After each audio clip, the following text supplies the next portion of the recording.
it's Michelle from Scrap Secrets, and welcome to card number 16 in the Countdown to Christmas card series. Today we're going to be making this Be Merry card using Honeybee Stamps products from their newest release. So this is a layering stencil that Honeybee put out. It's called Holly and Berries, and I'm using a piece of 4 by 5 1/4 scrap of green cardstock to tape to the stencil, the holly leaves part of the stencil, so that we can ink up and start to create the background. So at first I decided to ink it up with pine needles, and that was not working. So I'm now going to use Evergreen Bough Distress Oxide and go over the entire stencil. So the great thing about Distress Oxides are that you can take a light color and put it on a darker color background because Distress Oxides sit on top of the paper. So we're going to ink that whole thing up, and I was really happy with the way it turned out. Much better, you could see it much better than the pine needles. So it's kind of, I wanted a tone on tone background, just for something a little bit different instead of a white background like I would normally do. Now I'm going to take the berry layers and try to line it up the best that I can. Now I think because it was a tone-on-tone green, I was having a hard time lining the berries up. I'm sure that it is not that hard to line up, but for some reason, it's probably just my old eyes that that I wasn't getting it. But this is pretty forgiving, so even though I didn't line it up perfectly, it still looks good. So I am using some Barn Door Distress Oxide and my Cottontail blending brush from the Rabbit Hole Designs to ink up the berries that are on this stencil. So if you guys know me at all, you know that I love anything that layers, stencils, stamps, dies, anything like that. So I really love this stencil, and I was so excited to use it. And I knew that I wanted to use it with the free with your purchase stamps and die set that I got from Honeybee this time. So while supplies last, you get a free stamp if you spend a certain amount, and then if you spend even I think it's like $100 or $125, you get the die set included with it. So this is the Be Merry stamp set, which was the freebie for this last release, the current release. And I am going to be using the Adorable Bee and the Santa hat. And I'm inking it up with Catherine Pooler Midnight Ink because we're going to be doing some Copic coloring. Now, I originally wanted some white cardstock, but I decided to go with this cream color because it was a scrap, and I'm really trying to use up as many scraps as I possibly can. Now, I inked it up a couple times. I only showed you inking up it once because you guys get it. It's not that hard to figure out, but because it was a newer stamp, I was glad I used my Misty because I needed to ink it up a couple times. So now we're going to be using a couple of red Copic markers. I put down R17 first. Now R46, I'm coming over with that, that was the darkest Copic marker that I had, and then coming in with R29 and extending those lines. So what I did was put the R17 down first in the areas that would be the darkest, come in with the 46 and kind of go over that, and then go back to the lightest colors. So now you're going to see R17 goes in the middle of the hat. I also want to do that for the bow on the present, and I'm doing basically the same type of coloring. I've taken a couple classes with Courtney Krieber, and this is how she kind of taught us to color. I'm not great at Copic coloring. I'm still practicing. I'm still honing my skills, learning what colors go well with other colors. I do definitely have some go-to color combinations, and this is one for my reds. It's R17, R29, R46, and then I believe it is 27. I think that's the color that I'm using now, R27. So the bow was tiny, so I didn't use too many colors.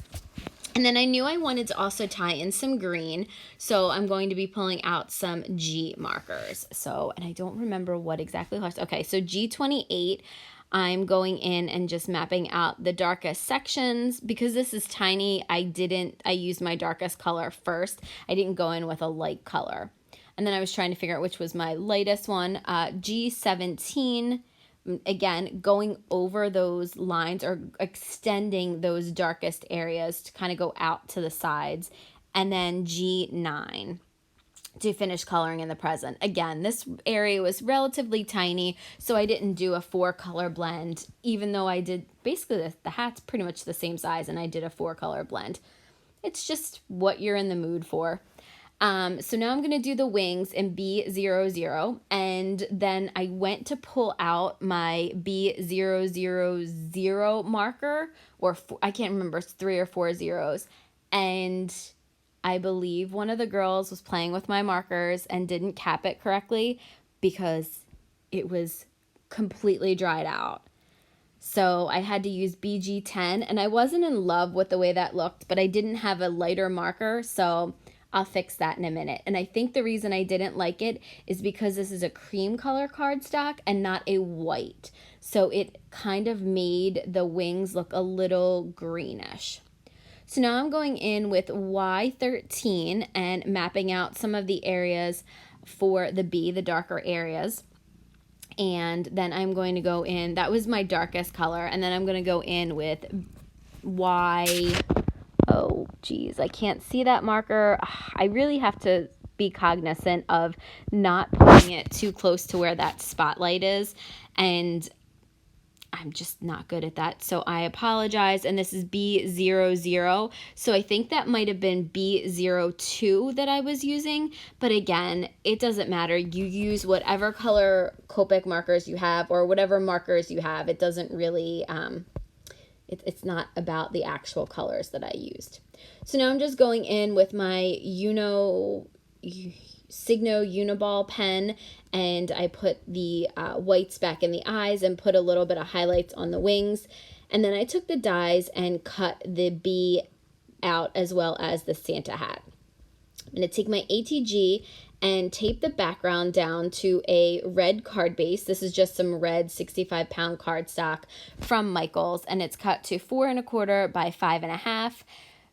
Put that down with my ATG, and then I'm going to use my MFT On Point Precision Glue to glue the bee down as well as the Santa hat. So, and we're going to do something with the Santa hat in a minute after we do the sentiment. So now I'm going to take out that same scrap of cardstock that I used for the bee, and I'm going to use the sentiment Be Merry in that the barn door Distress Oxide. I probably should have used my Misty. I actually stamped it 3 or 4 times on the front and it just wasn't coming out properly. So I turned it onto the back and I was actually able to get a good stamped impression once I stamped it several times. So I probably should have used the Misty, but I was too lazy to grab it, and there was a block on my desk, so I just used that instead. But it came out really well, and then I used the die for that and ran that through my Cuttlebug, cut that out. And now I'm using the Spectrum Noir Sparkle pen on the wings just to give it a little bit of, translucent look and a little bit of sparkle. And now I'm going to be using this, I don't even know what it is. It was in a 3 or a 4-pack from Michaels, and it's just like a puffy paint, but I thought that would look really cute. I didn't really want sparkles in the hat. I just wanted to look white and fluffy. So I decided, let's try this. So I did, and I was happy with it. Now I'm going to take that On Point Precision Glue from MFT, and you can see some of my bad stamping on the back of it. Put the Merry down, and this card is done. That's all. I think I might go back in with the Spectrum Noir. Yep, there we go. With the Spectrum Noir pen, put a little bit of glitter on the present, but that's it. That's the card for today. It was simple. I hope that you guys enjoyed it. Here are some still pictures. Thank you for commenting, subscribing, liking, and I will see you guys real soon for the next video. Bye!